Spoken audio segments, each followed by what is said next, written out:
La SACEM. Alors là, encore un sujet très important. Également, il y a des bruits de couloir qui fusent dans tous les sens concernant la SACEM. Alors, il y a du tout et du grand n'importe quoi. La SACEM est ni plus ni moins un organisme où la plupart des auteurs, compositeurs peuvent déposer leur œuvre, que ce soit musicale, que ce soit même dans la lecture, dans l'écriture, enfin bref. Ça touche beaucoup dans le domaine artistique. Mais lorsque vous voyez sur une petite annonce, exemple sur un site nationalement connu, dont je ne pourrais pas vous donner le nom, où là vous avez une multitude de prestataires, et là il y a aussi à boire et à manger, où là vous voyez par exemple un prestataire qui marque comme argument DJ agréé par la SACEM. Oh, putain, ça sonne bien ça, hein. Ouf, ça pète ça. Agréé par la SACEM, ça ne veut rien dire. Rien dire du tout. Aucun prestataire ne peut être agréé par la SACEM, à part éventuellement un auteur qui, lui, est membre de la SACEM, ce qui n'est pas pareil.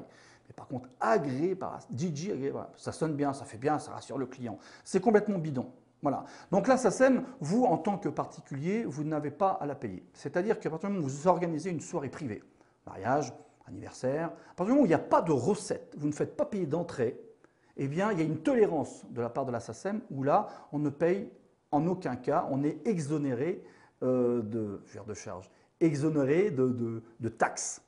Attention, c'est une tolérance, parce que quand vous regardez bien tous les articles de loi de la SACEM, sur les conditions générales pardon, de la SACEM, effectivement, théoriquement, on doit payer un forfait. À partir du moment où vous organisez un mariage dans une salle des fêtes, dans une salle publique, même si c'est à titre privé, il n'y a aucune recette, vous devez payer un forfait minimum de temps. Je ne sais pas combien exactement, mais de temps la SACEM. Mais là, eh bien, la SACEM nous offre et tolère justement le fait qu'on peut faire la fête dans un cadre familial sans payer quoi que ce soit.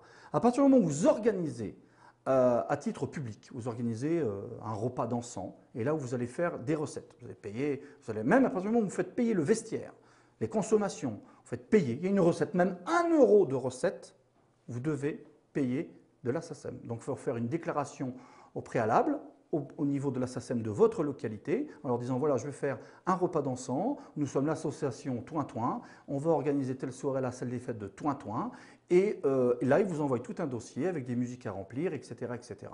Là, vous êtes dans l'obligation, parce que si vous ne le faites pas, si vous avez un contrôle, ça peut également vous piquer les yeux. Par contre, j'insiste bien, à titre privé, mariage, fête d'entreprise, anniversaire, bref, tout ce qui est fête de famille, il n'y a aucun droit d'entrée, en aucun cas, on ne paye de la SACEM, du moins c'est une tolérance que nous offre la SACEM. Donc on récapitule, la SACEM c'est un organisme qui est absolument gentil. Si vous avez des renseignements, n'hésitez pas de leur demander. Par contre, lorsque vous voyez un prestataire qui vous dit « moi je suis membre de la SACEM, moi je suis déclaré SACEM », c'est bidon, ça veut strictement rien dire.